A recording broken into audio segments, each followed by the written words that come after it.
që ka të bëjë me atë që i përmirëson raportet tona është t'i dalim ndihmë njëri tjetrit, t'i akrysh nevojat që i kanë të tjerat. Nuk du asë një koment me bo, veç një hadith me lezu për këtë pika.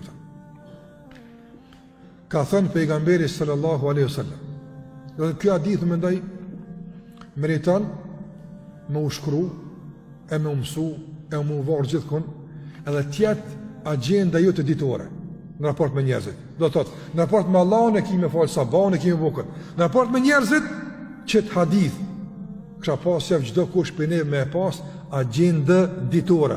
Jo një herë në vjetë në jetë, jo, agenda ditore. Cila është e? Muhamedi sallallahu sallam ka thënë, e habbu nasi ila Allahi anfa'uhum lin nas. Ma i dashuri të Allahu është ai që i bën njerëzve më shumë dobi. Njerëzve, kujdo koftë, sa ma i dobishëm je për njerëzit, aq më i dashni tek Allahu. Thot pejgamberi sa pastaj vazhdim.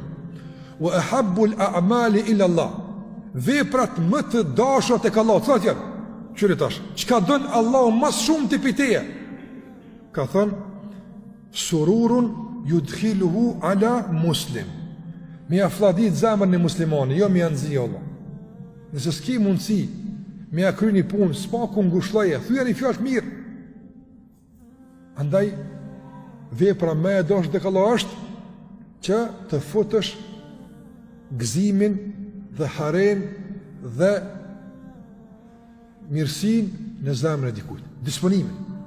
E dyta, ka thënë pejgamberin au yakshifu anhu kurba. E para e disponon. S'po ka bën me kesh, me buzëqesh. E dyta ja largon një breng.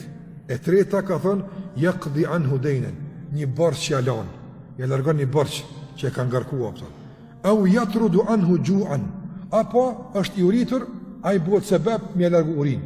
Domthon që ky s'ka mundsi, ama që e ka gjetë unë po do më ta hek urin. Pastaj ka thënë pejgamberi sallallahu alajhi wasallam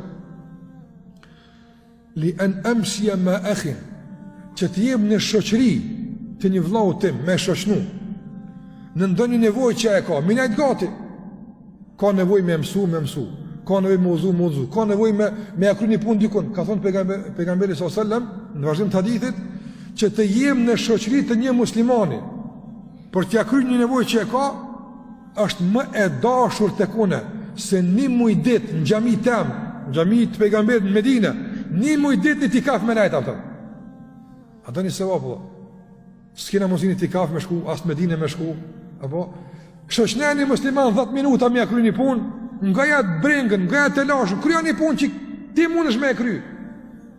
E merr shpëblimin më shumë se një muj ditë i tikaf me najtë. Kjo është hadith. Kjo është fjalë, kjo është mendimi dietarë, ka mos pajtim. Kjo është hadith i pejgamberit sallallahu alajhi wasallam. Pastaj ka thënë pejgamberi sallallahu alajhi wasallam, "Wa man kaffa ghadaba", kush e nal hidhrimin e tij, satara Allahu awrata, Allahu i ambulon të metet e tij. A bën me Allah marrveshje? Që kjo është marrveshje. Pastaj ka thënë, "Wa man kadhama ghaidha, walau sha'a an yumdiyahu amda", dhe kush e frenon veten nga mlefi, po donte me shfry, do ta shfrynte, nuk e ka që tutët, mundsinë e ka, po e përmban për hir të Allahut. Thot pejgamberi sallallahu alajhi wasallam, Allahu i mbush zemrën, shpresë në falë ditën e gjykimit apo. Ti e përbin këtë mlefin, nuk e shpërthan, nuk hakmirësh, Allahu ditën e gjykimit ta mbush zemrën shpresë, nuk të shkëmbet të dënimi, veç në xhenet ka vëmë çuapa. Dhe pastaj thot pejgamberi sallallahu alajhi wasallam, kush e shoqëron një musliman, opat e shoqëron në mënyrë ndryshme, një musliman derisa t'ia kryejnë nevojën që ka nevojë për diçka, me akryej atë punë. Thot pejgamberi sallallahu alajhi wasallam, kush i rrin gati një muslimani, deri t'ia kryejnë punën, kjo nuk është sikurse e para.